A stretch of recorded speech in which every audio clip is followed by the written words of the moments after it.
Nous sommes en 1399, au nord du Décan, une région montagneuse de l'Inde centrale. L'invasion de Tamerlan, le chef de guerre venu de l'actuel Ouzbékistan, crée un chaos sans précédent, jusqu'à faire tomber le sultanat de Delhi. Une multitude de réfugiés fuient les massacres et prennent la route à pied vers le sud. Ils sont un certain nombre à avoir trouvé refuge à Gwalior, une forteresse de grès rouge juchée en haut d'un plateau rocheux, à 300 km environ de Delhi. Ces hommes et femmes viennent se mélanger à une population diverse, de confession hindoue, jaïne et parfois musulmane. À l'écart de cette agitation, un copiste du nom de Mahmoud Shaban est en train de terminer une œuvre unique. Un Coran qui abrite en un même livre des textes et des décors hétéroclites, jamais assortis de cette façon auparavant. À l'arrière du livre, en guise de signature, il écrit un colophon, c'est-à-dire un récapitulatif. Je m'appelle Mahmoud Shaban et j'ai fini de copier ce Coran dans la forteresse de Gwalior en l'an 801 de l'Hégire, soit en l'an 1399 de notre ère.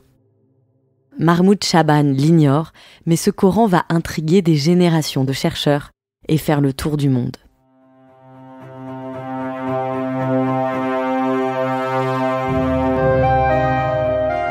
Vous écoutez La Recherche à l'œuvre, le podcast de l'Institut national d'histoire de l'art. Je m'appelle Anne-Cécile Genre et à chaque épisode, des chercheuses et chercheurs partagent avec moi leurs travaux, leurs découvertes, leurs questions et parfois leurs doutes sur le sujet qui les passionne.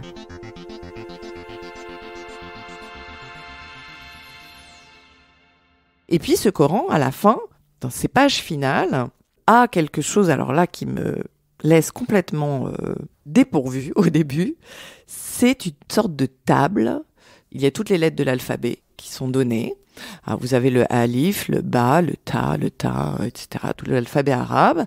Et on explique au alif que si vous prenez le Coran, que vous l'utilisez de telle ou telle manière, vous l'ouvrez au milieu et que vous choisissez la troisième ligne et que vous vous arrêtez à la lettre alif, dans l'avenir, il vous arrivera telle ou telle chose, vous serez protégé. Généralement des très bons augures, où il faudra faire attention à telle ou telle autre chose, etc.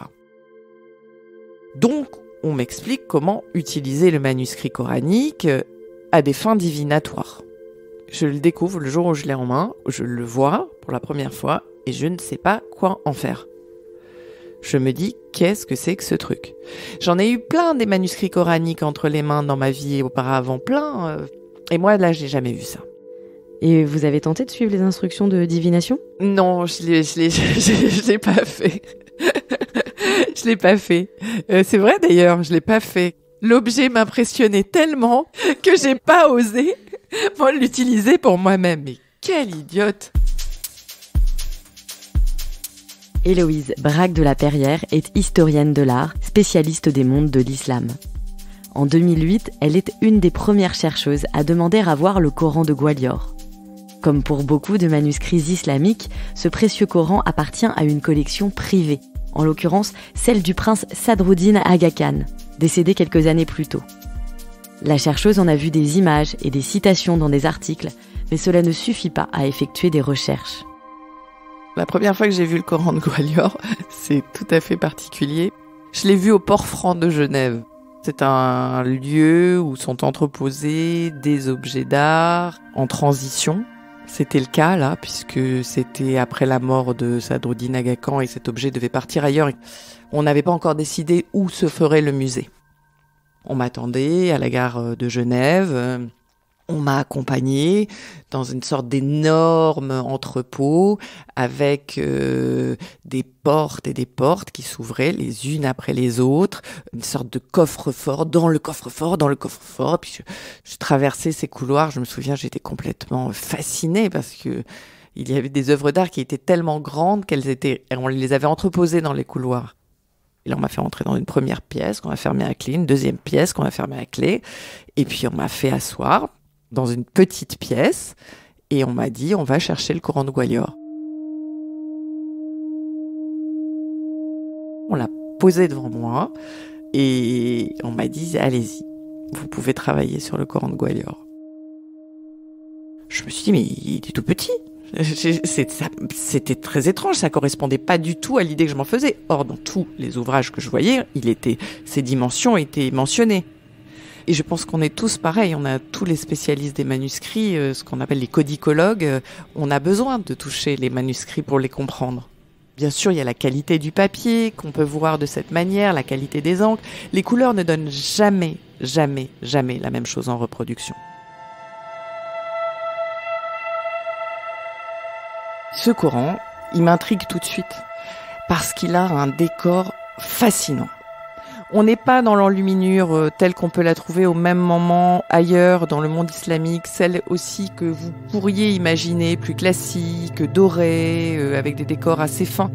Ces décors ont quelque chose de... le trait est plus gras. Surtout cette polychromie qui est tout à fait étonnante. Les couleurs sont très nombreuses, ou en tout cas semblent très nombreuses, elles sont très vives. Il n'y a aucune continuité. À chaque fois, un nouveau motif est repris, il est décliné d'une manière assez étonnante. On a des fleurs de lotus, on a beaucoup de décors végétaux. Ces décors végétaux luxuriants ornent les têtes de chapitres de l'ouvrage. Mais le texte à l'intérieur des chapitres est tout aussi intrigant. Il est réparti dans des cadres imbriqués les uns dans les autres. À la marge, il y a des commentaires, en persan, la langue parlée par les érudits musulmans en Inde à l'époque.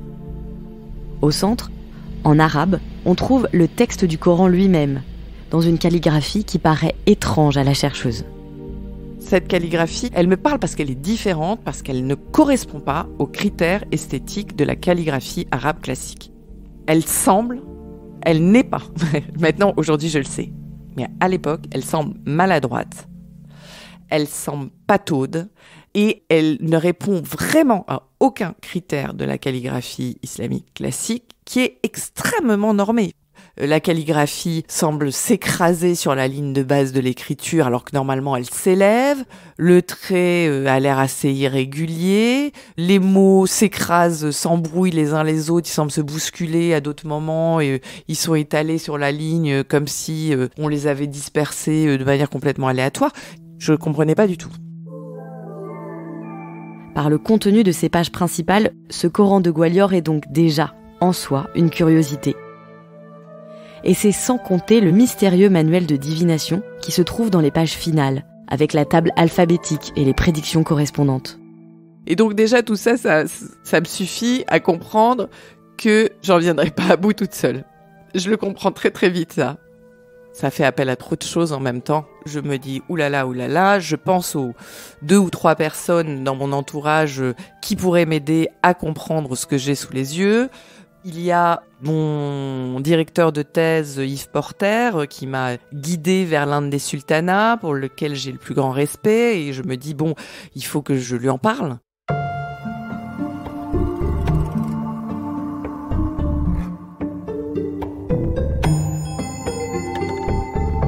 Au départ, rien ne prédestine Héloïse Braque de la Perrière à l'étude des manuscrits de l'Inde médiévale.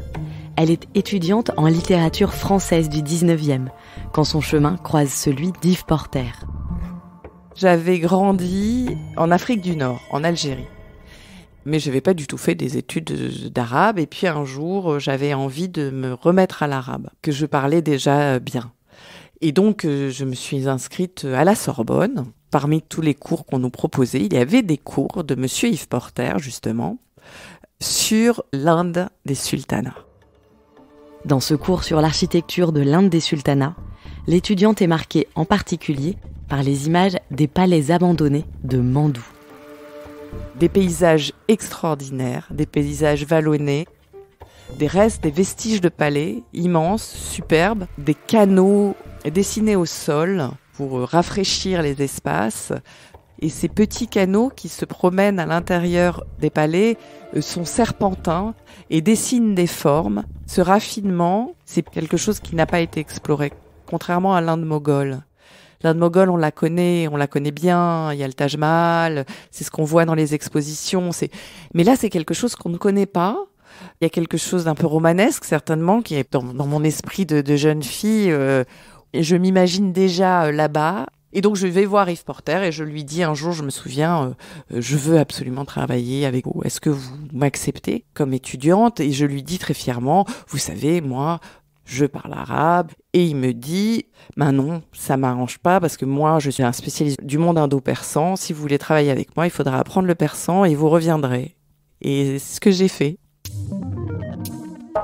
Héloïse Braque de la Perrière apprend donc le persan à l'Institut des langues orientales, avant de se lancer dans une thèse sur les images dans les manuscrits de l'Inde des sultanats.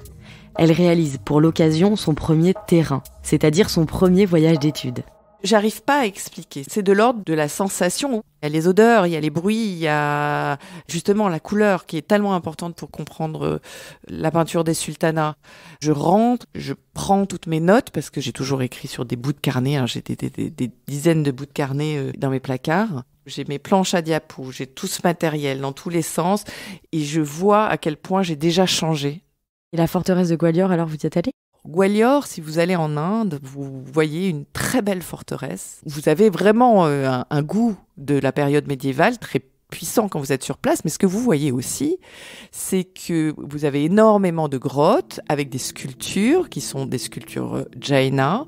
Donc, on est aussi dans un contexte qui n'est pas islamique. Le jaïnisme est une religion née en Inde au 5e siècle avant Jésus-Christ.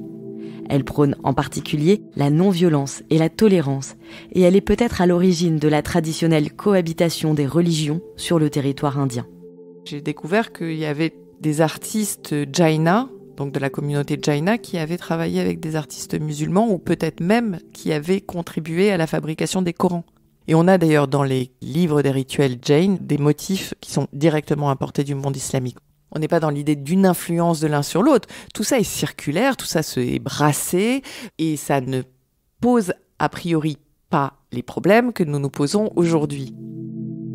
Ce brassage des cultures explique sans doute les décors et les motifs uniques du Coran de Gwalior, mais pas sa calligraphie particulière, qui porte le nom incongru de Bihari. Une calligraphie, c'est une boucle plus ou moins sous la ligne. C'est un arrondi, plus ou moins incurvé. Vous voyez, c'est une hampe qui grimpe plus ou moins haut. C'est une dent plus ou moins marquée. C'est un nombre de petits détails qui est reproduit et qui permet de dire, bon, ça, c'est la même calligraphie. Bihari, ça ferait référence à la région du Bihar, dans l'Inde orientale. On n'est pas loin du Bengale, vous voyez. Gwalior, c'est beaucoup plus du côté occidental. Pourquoi le premier Coran, le plus ancien, qui est daté, qui proviendrait de cette région, serait en Bihari si le Bihari émerge dans le Bihar? Cette calligraphie dite Bihari, Héloïse Braque de la Perrière ne trouve aucun spécialiste qui l'ait étudiée, car les experts de la calligraphie arabe se tournent avant tout vers la calligraphie dite classique, celle qui a été normée par des maîtres calligraphes dans la région de Bagdad, au cœur du monde islamique. Je me souviens qu'à l'époque, je discute avec un de mes collègues qui est un spécialiste de la calligraphie, et lui, spécialiste de la calligraphie mamelouk. On prend un café ensemble et je lui dis qu'est-ce que t'en penses, toi, de mes calligraphies? Et il me dit qu'est-ce qu'elles sont moches, comment tu peux travailler là-dessus? Et j'étais très vexée, mais en même temps, j'avais pas beaucoup d'arguments puisque j'avais jamais travaillé sur la calligraphie. Et je pense là, pour la première fois, parce que j'entends ce « elles sont moches ». Et justement, je me pose pour la première fois la question, mais c'est quoi la norme? Pourquoi? Et ça va pas, ce qu'il me dit. Cette calligraphie, elle est choisie pour copier un Coran. On va pas choisir quelque chose qu'on trouve moche. Et pas un Coran où on s'épuise à faire des frontispices tout plus inventifs les uns que les autres, où on a visiblement, en tout cas on s'est appliqué. On a quand même voulu faire quelque chose de grande valeur. Et pourquoi on aurait choisi cette calligraphie-là? Pour tenter d'esquisser une réponse à cette question, Héloïse Braque de la Perrière décide de faire venir le Coran de Gwalior à Paris, pour le montrer à ses collègues chercheurs. Ma grande fierté, c'est que je sors de ma thèse, je travaille sur des manuscrits dont tout le monde se fiche, je clame haut et fort que là, il y a une production extraordinaire. qu'il faut retravailler là-dessus parce que ça va intéresser des chercheurs quelques années auparavant, dans les années 50, 60. Et j'ai fait venir à la Bibliothèque nationale de France parce que j'ai demandé à ce moment-là, le Coran allait partir au Canada. La directrice du musée au Canada m'a contactée et elle m'a dit, si vous voulez, avant que le Coran ne quitte le continent, je vous fais venir le Coran à Paris. C'est moi qui le transporte. Et comme ça, les chercheurs vont pouvoir voir cet objet. Et quand j'y pense, c'est assez marrant parce que là, je suis en train de me dire, ce Coran, en fait, il est parti d'Asie, il est arrivé en Europe et il est parti en Amérique. C'est quand même un objet toujours fantastique. En mai 2012, le Coran de Gwalior a donc été exposé pour les chercheurs à la Bibliothèque nationale de France, puis à l'Institut national d'histoire de l'art. Autour du Coran de Gwalior, Héloïse Braque de la Perrière monte un groupe de chercheurs qui mettent en commun leurs découvertes et leurs savoirs sur cet univers colossal qu'est le monde islamique. Un monde qui s'étend de l'Espagne à la Chine sur 13 siècles de l'histoire. On répète, faute de temps, de moyens consacrés, de recherche à ce sujet, des choses qui ont été dites au début du XXe siècle. Et donc, on va dire peinture arabe. Mais qu'est-ce que ça veut dire la peinture arabe? Ça veut rien dire. Si on voulait vraiment parler de peinture arabe, on parlerait de la peinture de la péninsule arabique. Mais il n'y a pas de peinture dans la péninsule arabique. Alors, ça veut dire quoi? C'est tous les lieux où on parle arabe? Ça peut être aussi bien l'Afrique du Nord que la Syrie ou que l'Irak? C'est une aberration pour un historien de l'art. On sait bien que stylistiquement, ça veut rien dire. Parce qu'on n'est pas arrivé à travailler sur ces objets correctement. Mais pour travailler sur ces objets, il faut tellement de personnes pour les comprendre. Donc pour ça, il faut que je trouve des chercheurs que cela amuse ou que cela intéresse. Et c'est comme ça que se constituent mes équipes de recherche. Alors aujourd'hui, bien sûr, avec beaucoup plus de moyens qu'il y a 15 ans. Mais l'idée, elle est toujours un peu la même. En élargissant ainsi son spectre de recherche, Héloïse Braque de la Perrière a identifié d'autres Corans, moins anciens et moins décorés que celui de Gwalior, mais avec la même calligraphie. En fait, j'avais littéralement ouvert un dossier sur mon bureau dans lequel je disposais tout ça au fur et à mesure en me disant c'est intéressant, mais je sais pas très bien encore quoi en faire. J'ai découvert d'abord quelques pages d'autres Corans qui étaient écrits dans la même écriture, qui comportaient dans leur marge les mêmes lectures canoniques, présentées de la même manière, c'est-à-dire avec des cadres imbriqués les uns dans les autres. Beaucoup de ces manuscrits sont dans un état déplorable, donc il n'y a pas les pages finales, mais que pour certains, il y avait aussi un livre de divination finale, chose qui est très rare, et qu'il y avait le même jeu sur les écritures, c'est-à-dire que c'était toujours du bihari qui était utilisé pour le texte coranique, et que c'était très souvent une autre écriture qui s'appelle le Nasri Divani, donc une autre calligraphie, qui était utilisée pour le reste. Je me suis dit, là, on est au sein d'une communauté qui prépare des manuscrits qui sont destinés à être vendus, donnés, mais qui sont utilisés dans des contextes précis, pour des personnes précisément. Et au début, j'ai trouvé une dizaine de feuillets. Ensuite, j'ai consacré mon habilitation à diriger les recherches à ces manuscrits, et aujourd'hui, j'en ai plus de 200. J'ai trouvé des Corans, donc beaucoup de Corans en Inde, et tout à coup, je me rends compte que j'ai d'autres Corans en écriture bihari, d'abord au Yémen. Je commence à me dire, mais pourquoi j'ai un Coran bihari au Yémen? Et puis après, je vois que j'ai un Coran bihari en Éthiopie. Et puis je vois que j'ai un Coran bihari en Asie du Sud-Est.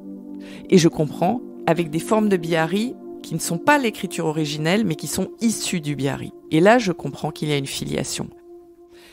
J'émets l'hypothèse que des diasporas soufis, des communautés soufis, qui ont traversé les mers, aussi bien dans la partie orientale de l'Inde, parce qu'on a beaucoup de traces de ces départs et de ces installations vers l'Asie du Sud-Est ou vers l'Afrique, en passant par le Yémen, et apporter, emmener, exporter avec elle à la fois cette calligraphie, mais tout ce que cette calligraphie veut dire, c'est-à-dire une manière d'utiliser certains manuscrits coraniques.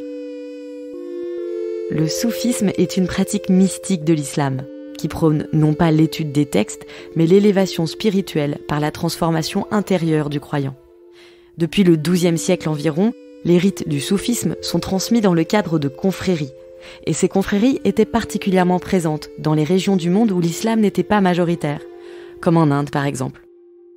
Mais alors à Gwalior, il y aurait eu une communauté soufie ? Il est possible, on le sait parce que les textes le racontent, que justement un des chefs d'une confrérie soufie, un mystique donc, s'installe dans la forteresse de Gwalior, exactement à cette période. Donc, mais c'est une hypothèse, rien ne le dit dans le manuscrit concrètement. Ce Coran, il a peut-être aussi été commencé à être fabriqué à Delhi et pris dans les bagages du saint au moment de son exode vers le Décan.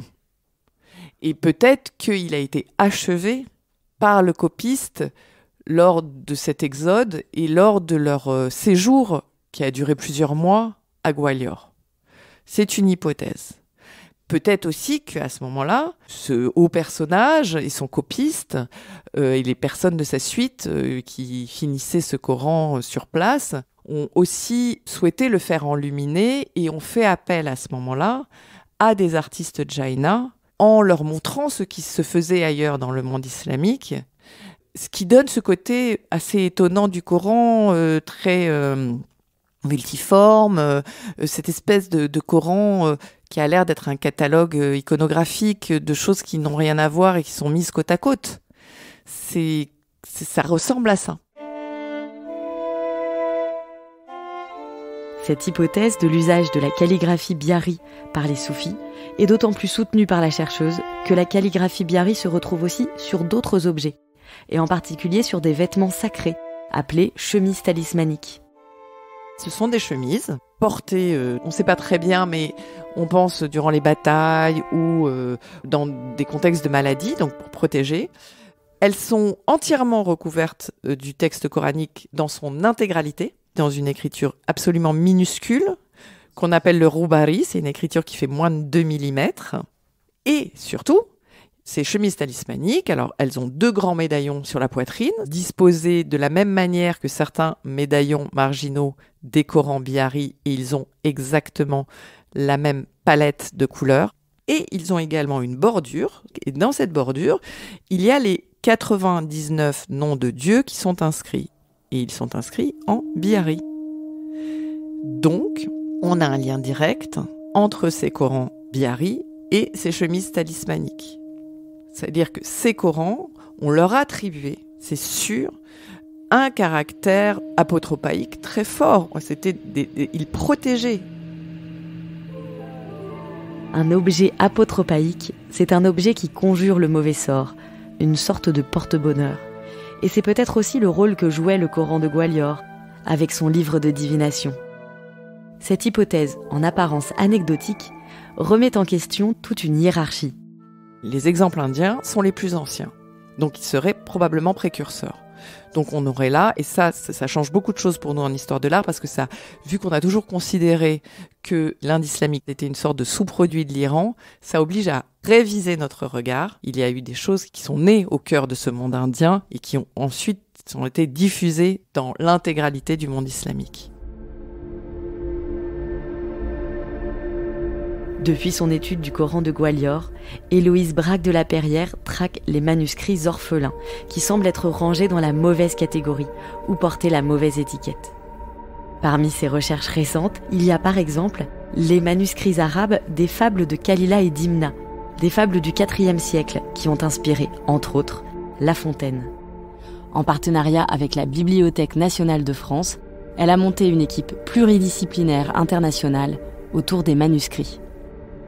On en est encore au stade, dans l'histoire de l'art islamique, où il faut mettre sur la table tout le matériel et apprendre à le réétudier. Et cesser de dire que ce que l'on voit dans les vitrines des musées, c'est l'art islamique. Ce n'est pas seulement ça. Très loin de là. Ça fige notre perception scientifique des choses et c'est inexact historiquement. Et donc, ça me pose un problème. Et donc, j'essaie de travailler sur les objets qui, pour différentes raisons, esthétiques, historiques, de documentation, etc., parce qu'ils sont dans des collections privées, parce que tous ces objets qui sont les oubliés de l'histoire de l'art, islamique en tout cas. Pour faire avancer la recherche sur les calligraphies aux frontières du monde islamique, et notamment la calligraphie biari, Héloïse Braque de la Perrière a monté un consortium de 23 chercheurs et 6 calligraphes professionnels qui étudient tous les calligraphies arabes non normées. Nous interviewons les quelques rares calligraphes qui pratiquent encore ces calligraphies très particulières des frontières. Nous en avons identifié en Afrique subsaharienne, au Mali, tout particulièrement, en Chine. En Inde, c'est fini. Il n'y a plus de calligraphes qui pratiquent le bihari. J'arrive à les lire, mais il y en a qui sont plus difficiles à lire. Par exemple, il y a certaines formes de calligraphie en alphabet arabe chinoise qui s'inspirent de la calligraphie chinoise. Par exemple, l'écriture ne va pas être disposée sur la ligne à l'horizontale, elle va être disposée à la verticale. Mais c'est de l'écriture arabe. Vous voyez, ça aussi c'est fantastique parce que là on le voit concrètement que l'importance du milieu régional, des autres communautés, des autres peintres, des autres artistes.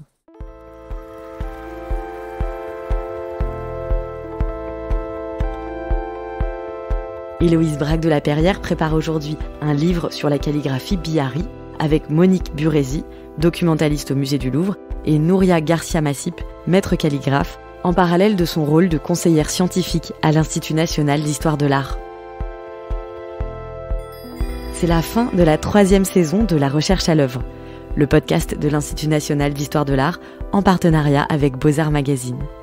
Ce podcast est un travail d'équipe. À la musique et à la réalisation, Théo Boulanger. Guillaume Auguet a composé la musique du générique. À la production, Alessandra Danelli. À la coordination de la production, Victoria Le Bolloc-Salama. À la direction de la recherche de l'INHA, France Nerlich et Juliette Tray.